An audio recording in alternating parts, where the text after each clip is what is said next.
Antes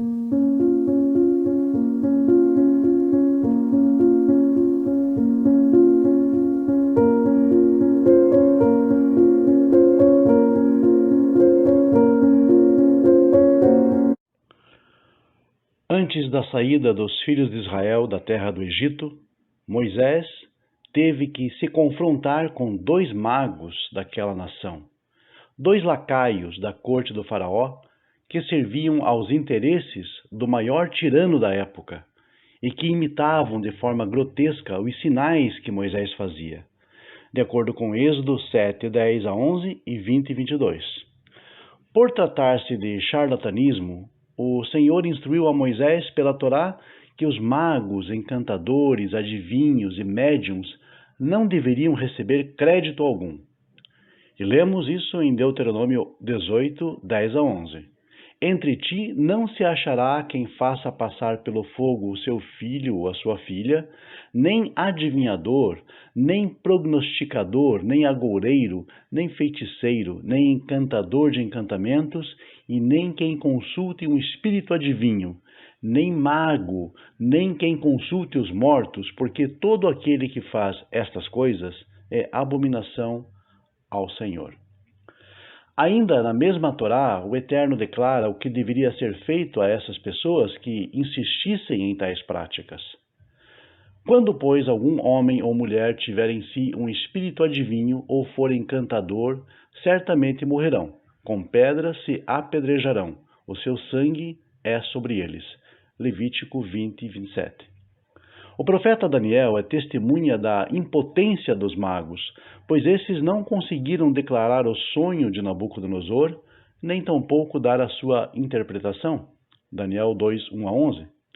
Isaías também tem muito a dizer contra os magos, feiticeiros, adivinhos e encantadores. Quando vos disserem, consultai os espíritos familiares e os adivinhos, que chilreiam e murmuram entre os dentes, não recorrerá um povo ao seu Deus? A favor dos vivos, interrogar-se-á os mortos? Isaías 8:19. E mais, cansaste da multidão de teus conselhos.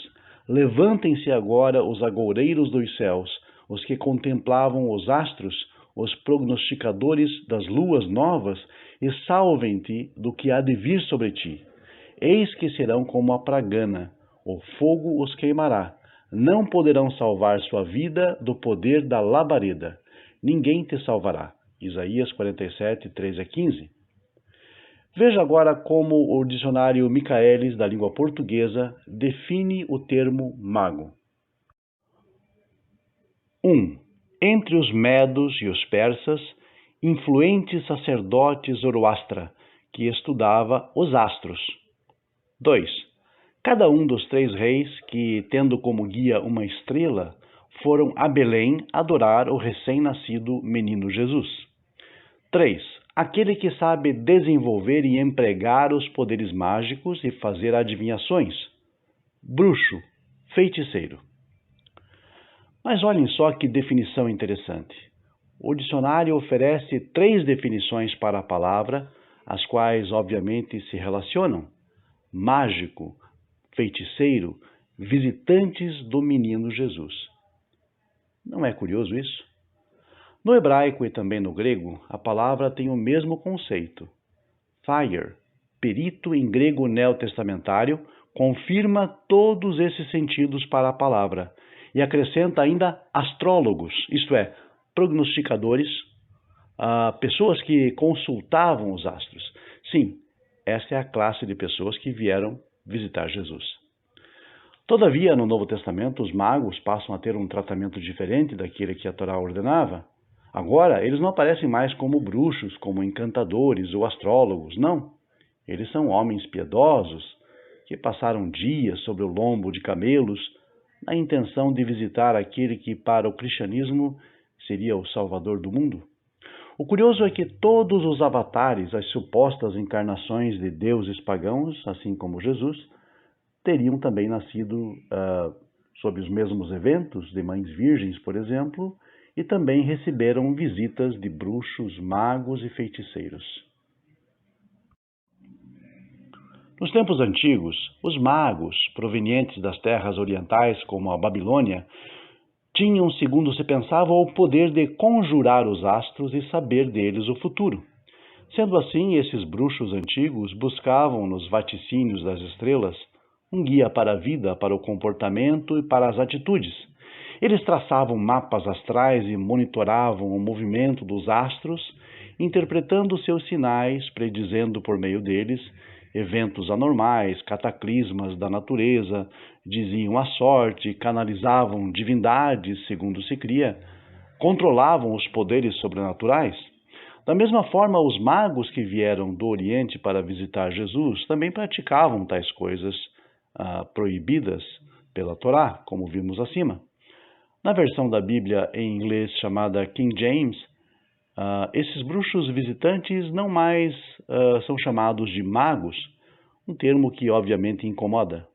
Os tradutores preferiram a expressão wise men, homens sábios, sempre que a referência era àqueles feiticeiros, e isso por um motivo óbvio.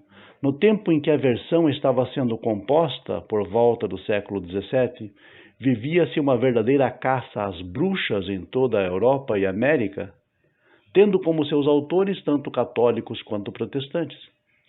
Simplesmente queimava-se vivo todo aquele que discordasse das ideias oficiais relativas à religião. Sendo assim, não se podia exterminar os bruxos do presente, tendo uma Bíblia que prezasse e exaltasse os valores piedosos daqueles bruxos do passado. Desta forma, achou-se por bem ocultar o verdadeiro sentido da palavra. Todavia, na mesma língua inglesa existe o termo wizard, que significa explicitamente mago, e esta palavra veio diretamente da expressão wise ard, do inglês arcaico, que significa homem sábio. Como vimos, mesmo assim os tradutores não conseguiram se livrar do incômodo termo e dos incômodos visitantes do ídolo do Ocidente, pois a expressão que usaram, wise man, deu origem mais tarde à própria palavra mago, wizard. É natural que a palavra mago encerra também o sentido de astrólogo, pois esta era a função desses sacerdotes em Babilônia, consultar os astros com a finalidade de verificar os momentos auspiciosos e não auspiciosos nas vidas das pessoas. É curioso notar que há 2000 anos, de acordo com a astrologia, entrávamos na chamada Era de Peixes, precursora da já famosa Era de Aquário, na qual, segundo alguns, já estaríamos vivendo. A pergunta que poderíamos fazer aqui é: por que a astrologia determina que justamente há 2000 anos o mundo entrava na Era de Peixes, coincidindo com o nascimento de Jesus? A resposta para essa questão pode ser encontrada ao examinarmos alguns títulos que os cristãos deram a Jesus bem no início da chamada Era Cristã.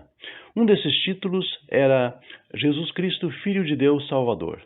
Nesse título, encontramos um resumo de tudo o que os cristãos antigos alegavam sobre a pessoa do seu mestre.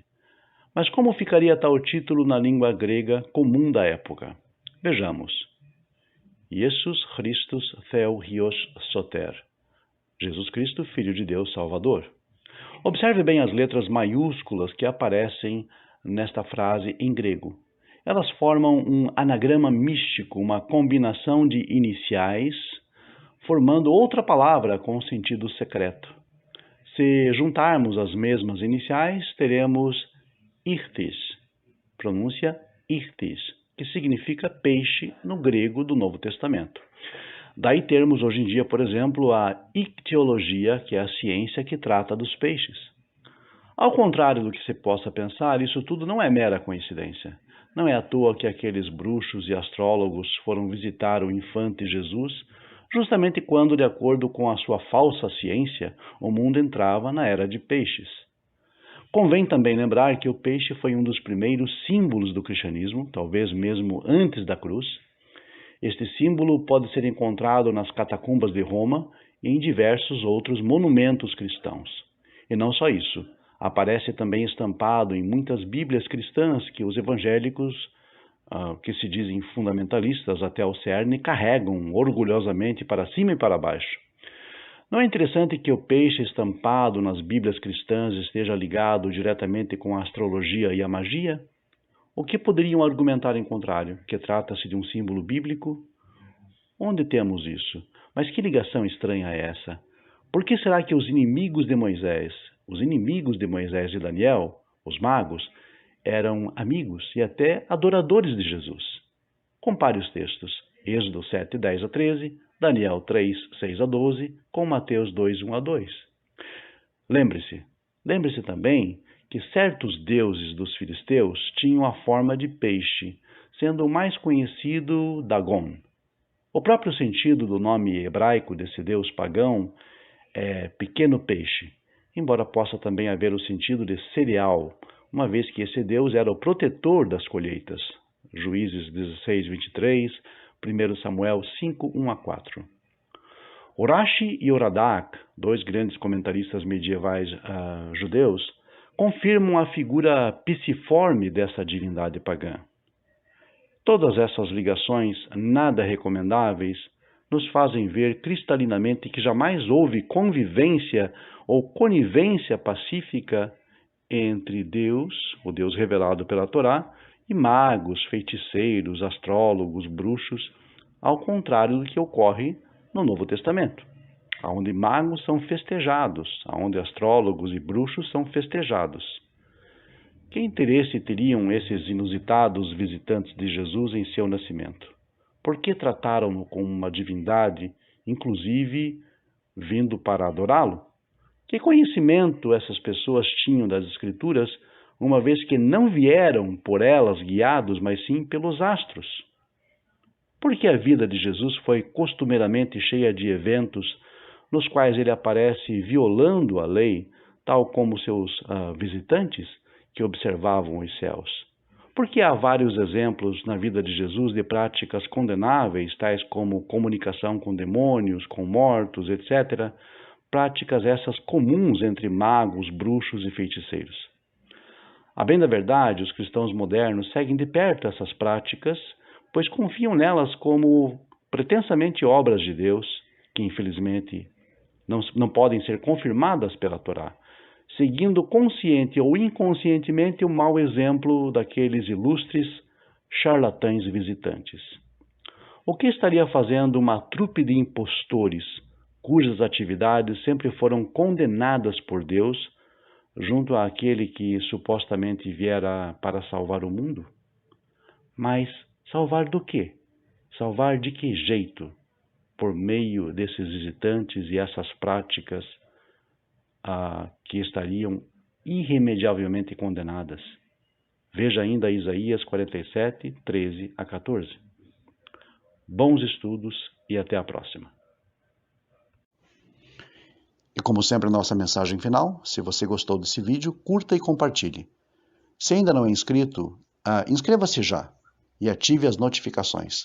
No canal Monoteísmo Racionalista, teremos sempre estudos da Torá, da Parashá, vídeos sobre temas polêmicos e também muito conhecimento da língua hebraica.